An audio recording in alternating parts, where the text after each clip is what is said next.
Labvakar, vecais!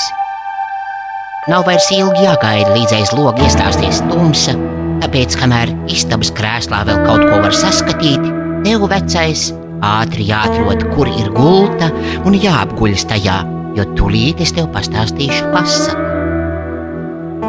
Reiz dzīvoja kāds vientuļš vīrs, meža vidū, kur tālu apkārtnē nedzīvoja it neviens, kurš varētu atnākt pie vīra paciemoties un parunāties. Gadu nasta vīram bija ļoti smaga, un tā bija saliekus ne tikai muguru, bet arī vecā domas bija kļuvušas pavisam līkas. Kādu laiku atpakaļ viss ritēja kā parasti. Brokastis, darbs mežā, pusdienas, atkal darbs, tad mājas solis sanesot ūdeni, iepurinot plīti, un tā joprojām līdz vēlai naktī.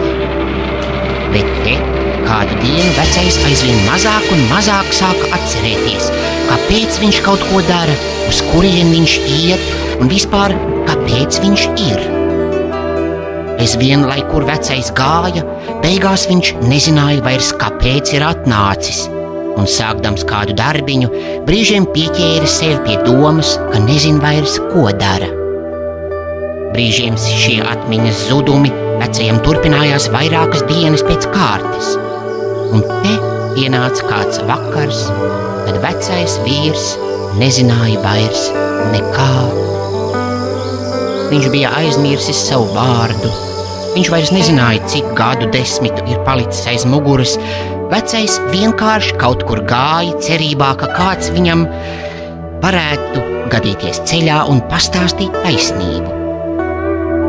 Tā gājis vairākas dienas un naktis, bet varbūt arī ilgāk, kas to lai zina. Vecais apstājās pie kāda vientuļa koka, kura galā sēdēja stārķis. Vai tu gadījumā nezini, kas es esmu? Viņš prasīja stārķim. Bet paklausies, izbrīnējies teica stārķis, tu taču jau sen esi aizmidzis. Aizmiedz arī tu, vecais, ar labu nakti.